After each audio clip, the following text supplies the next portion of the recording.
Hey, happy day 696 of What She Up To Now. Sharon Horne-Ellstrom, also known as Pajama Grandma, sharing my journey from offline brick and mortar and corporate America to the online world of business.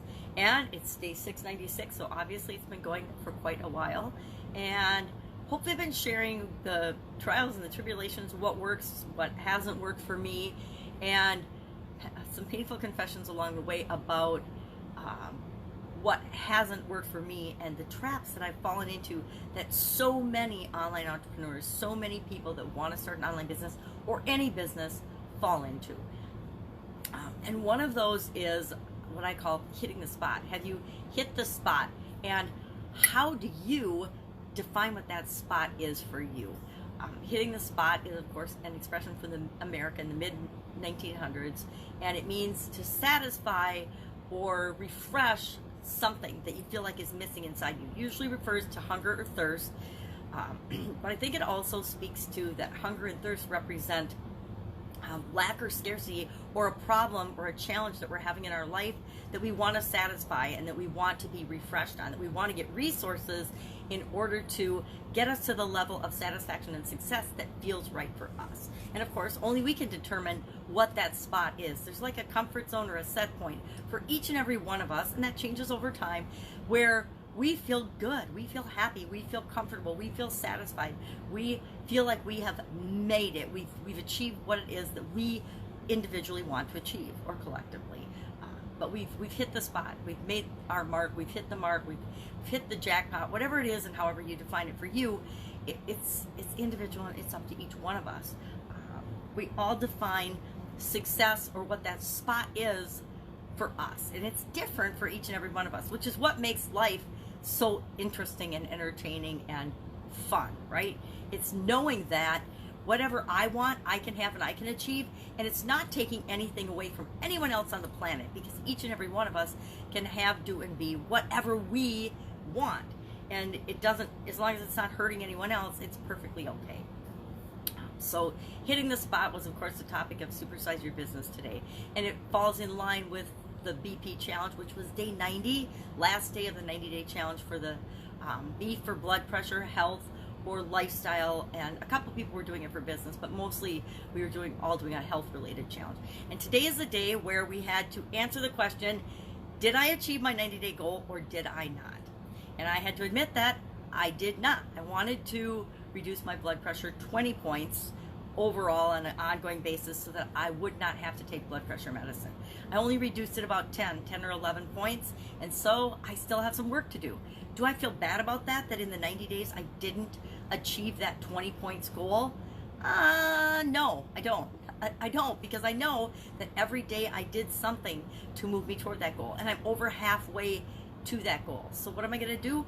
All I'm going to do is I'm going to repeat the process again with new things and new strategies, try to tweak them and make them a little bit better.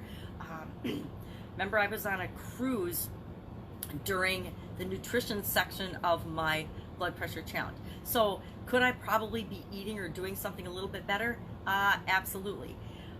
It's winter where I am, and so as far as movement goes, I know that my movement and my getting around and exercise is sort of tanked because I don't want to fall down and break an ankle or break a hip, right? So that's my excuse for not being outside walking, which I really miss the fresh air. Got a cough because of it. But I know that just because I didn't hit the spot, hit that target, and satisfy by reaching that goal, it's not a complete failure. It moved me in the direction of it. And I know that by repeating the process, it's just a matter of time until I achieve that goal, until I get that and hit that spot. And how do I know? Because I don't feel 100% satisfied yet. If I was content and happy and felt satisfied and refreshed, I would know that I had hit the spot for me. But since I don't feel good and great about it, I feel good about the process, but I don't feel excellent about the result, then I will keep moving toward that until I do feel satisfied and refreshed and energized and excited about the result. And the result is I don't have to take medication, because my blood pressure is low enough that I never have to take medication or be concerned about it. And so whatever goal, whatever objective, whatever thing we want, once we get that thing, it satisfies our desire, our need, our want of that thing.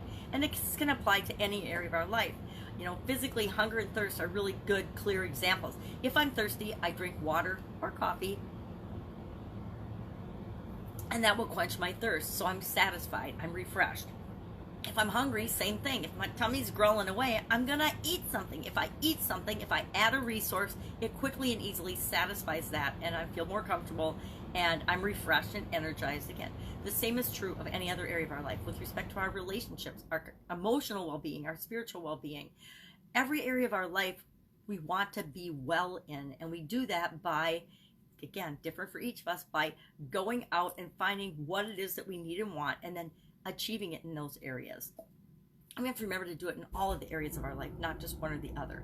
And it's easy to ignore, and when we're focusing on one thing, say we're focusing on our financial well-being to the detriment of others, it's easy to do that. As humans, we tend to get in loops, learning loops, and earning loops, and things like that, where we focus too much in one area of our life.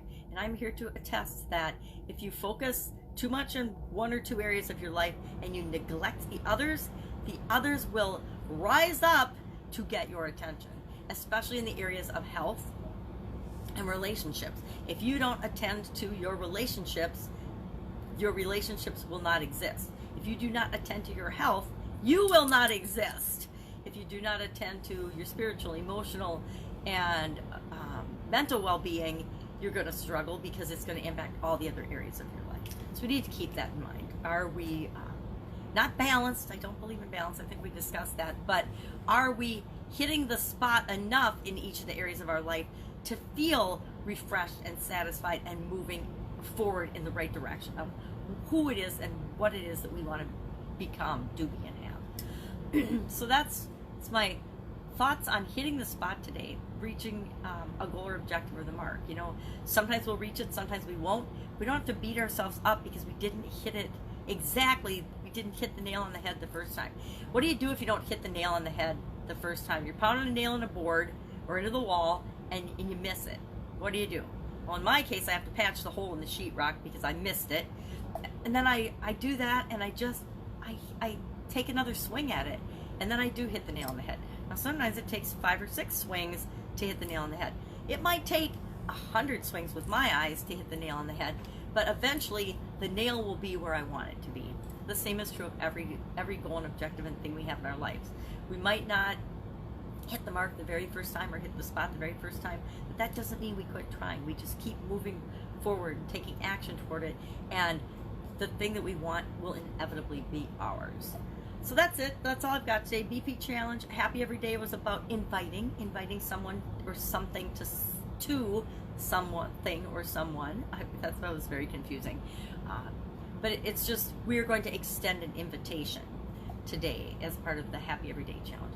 I love that. I was at Barnes & Noble yesterday, and they actually have this book right on the front display to encourage people to do it in the new year 2020.